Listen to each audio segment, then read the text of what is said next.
മുൻ IPS ഉദ്യോഗസ്ഥയും ഇപ്പോഴത്തെ BJP അംഗവുമായ ശ്രീലേഖ IPS എമ്പുരാനെ കുറിച്ച് കുറച്ച് കാര്യങ്ങൾ പറഞ്ഞിട്ടുണ്ട്. നമുക്ക് അതിൽ ഒന്ന് രണ്ട് കാര്യങ്ങൾ കേട്ടുപോകാം. തുടങ്ങുന്നത് അപ്പോൾ അതാരാണെന്ന് നമുക്കൊരു ഐഡിയ കിട്ടും.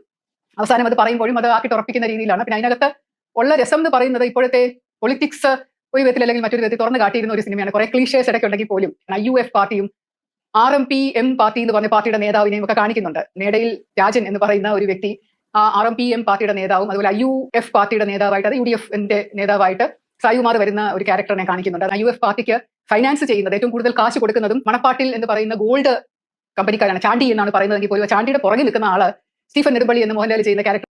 മാഡത്തിന് ലൂസിഫർ സിനിമ ഇഷ്ടപ്പെട്ട് അതിലെ കേരള പൊളിറ്റിക്സ് ഒക്കെ വ്യക്തമായിട്ട് കാണിച്ചു എന്ന് പറഞ്ഞാണത്രേ. പക്ഷേ ഇവിടെ സംഘപരിവാറിന്റെ പൊളിറ്റിക്സും അവരെങ്ങനെയാണ് അധികാരത്തിൽ വന്നതെന്ന് കാണിച്ചപ്പോൾ അവർക്ക് ഇറങ്ങിപ്പോകണമെന്ന് തോന്നിയത്രേ. വളരെ നിഷ്കളങ്കമായ ഒരു അഭിപ്രായം. കാണണ്ട എന്ന് കരുതിയിരുന്നതാണ്, കണ്ടുകൊണ്ടിരിക്കുന്നതിന്റെ ഇടയിലൂടെ പോയാലോ എന്ന് പലവട്ടം തോന്നുകയും ചെയ്തു. ഇവിടെ മാർക്കോ എന്ന സിനിമ ഇറങ്ങിയപ്പോൾ ആളുകൾ എല്ലാവരും ഏറ്റവും കൂടുതൽ പ്രതിഷേധം പറഞ്ഞിരുന്നത് അതിന്റെ വയലൻസ് ആയിരുന്നു. എന്നാൽ ഏകദേശം അതുപോലെയൊക്കെയുള്ള വയലൻസ് ഈ സിനിമയിലും ഉടനീളമുണ്ട്. എന്നിട്ടും ഇതിനെക്കുറിച്ച് ആളുകൾ ആരും കാര്യമായിട്ട് പറയുന്ന കേട്ടില്ല.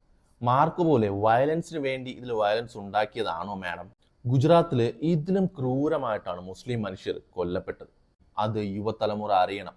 അത് ചെയ്തവരെ തള്ളി പറയുകയും വേണം. അങ്ങനെ നടക്കുമോ എന്നൊരു പേടിയാണ് ഇപ്പോൾ ഈ വയലൻസ് ഭയത്തിന് കാരണം.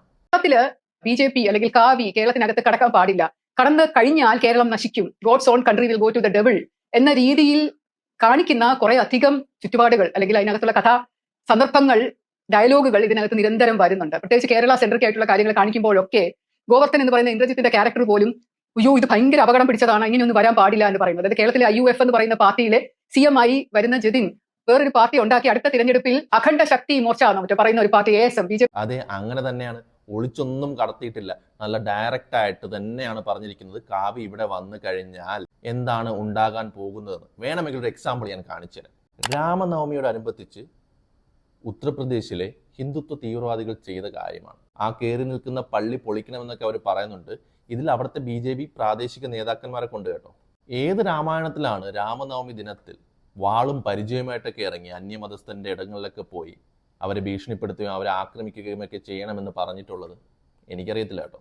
ഇതൊക്കെ ആയിരിക്കും മാഡത്തിനും അങ്ങ് വിശ്വസിക്കുന്ന പാർട്ടിക്കും വേണ്ടത്.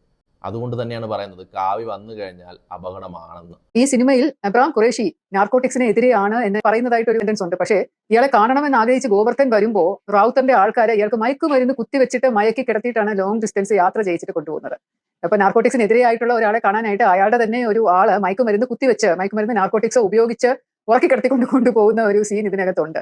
ഈ ഡ്രഗ്സ് എന്നൊക്കെ പറയുന്നത് മയക്കി കിടത്താനുള്ള സാധനമാണല്ലോ. എങ്കിൽ പിന്നെ ഡോക്ടർമാരെ എല്ലാം മൊത്തത്തിൽ നമുക്ക് അറസ്റ്റ് ചെയ്യാം. അനസ്തേഷ്യ കൊടുക്കുന്നുണ്ടേ. സംഭവം ഇത്രയേ ഉള്ളൂ. ഇപ്പൊ ഗുജറാത്ത് കലാപമൊക്കെ നൈസായിട്ട് ഒളിപ്പിക്കാൻ ശ്രമിക്കുന്നുണ്ട്. യുവതലമുറയെ അത് അറിയിക്കാതിരിക്കാൻ ശ്രമിക്കുന്നുണ്ട്.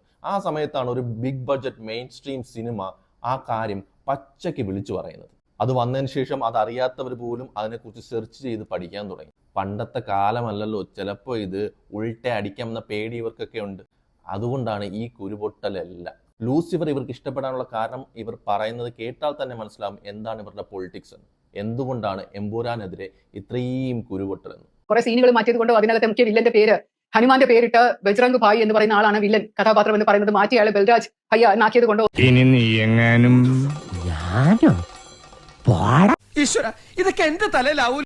IPS ഓഫീസറായ ഇവർക്ക് അറിയത്തില്ലേ ആരാണ് ബജ്രംഗി എന്നും അയാൾ എന്താണ് ചെയ്തതെന്നും ഒക്കെ?